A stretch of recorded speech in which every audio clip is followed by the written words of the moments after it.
నమస్తే అండి. ఈరోజు ఒక చిన్న విషయం మీతో షేర్ చేయాలండి.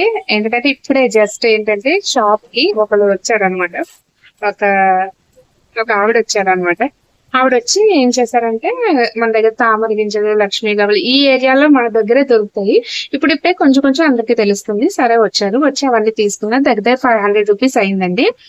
అయితే తను వాళ్ళ హస్బెండ్ ఫోన్ చేసి 500 అమౌంట్ వేయమని అడిగారు. అప్పుడు అనిపించింది అనమాట, లేడీస్ కి ఫైనాన్షియల్ గా ఎంతో కొంత ఇండిపెండెన్సీ ఉండాలి కదండి.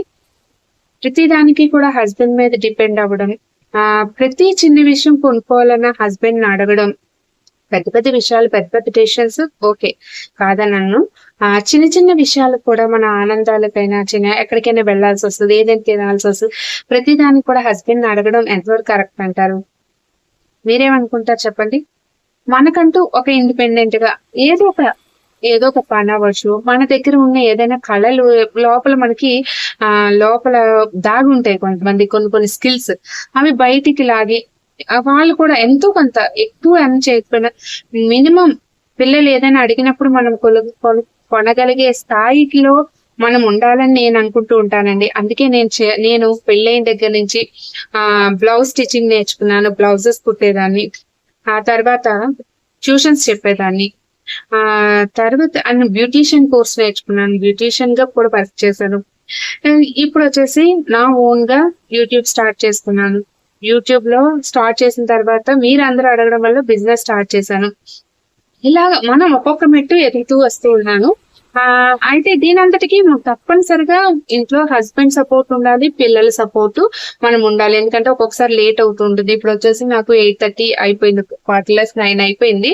ఎందుకంటే రేపు వరలక్ష్మీదేవి వ్రతం కాబట్టి బిజినెస్ టైం మన జరిగే టైం కాబట్టి నేను కూడా షాప్ దగ్గరే ఉన్నాను అనమాట. ఆ టైం చూపిస్తాను చూడండి.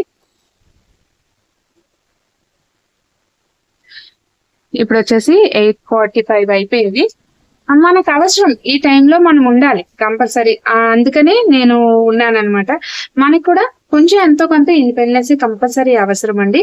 చూడండి, ఎవరైనా సరే పూర్తిగా హస్బెండ్స్ మీద అలవాటు పడిపోయి సడన్ గా వాళ్ళకి ఏదైనా అవ్వచ్చు, మనం చెప్పలేము. అలాంటప్పుడు మనకేమి తెలియకుండా చేతిలో ₹1 కూడా లేకపోతే మనం ఎంత ఇబ్బంది పడాలి. పిల్లలు రోడ్డున పడతాం, మనం రోడ్డున పడతాం, ఎక్కడ ఏ డబ్బులు ఉన్నాయో కూడా తెలియదు. అలాంటి విషయాలు కూడా మనం తెలుసుకోవాలండి తప్పనిసరిగా. దీని గురించి మీ అమూల్యమైన అభిప్రాయాన్ని నాకు చిన్న కమెంట్ రూపంలో తెలియజేయండి. స్వస్తి.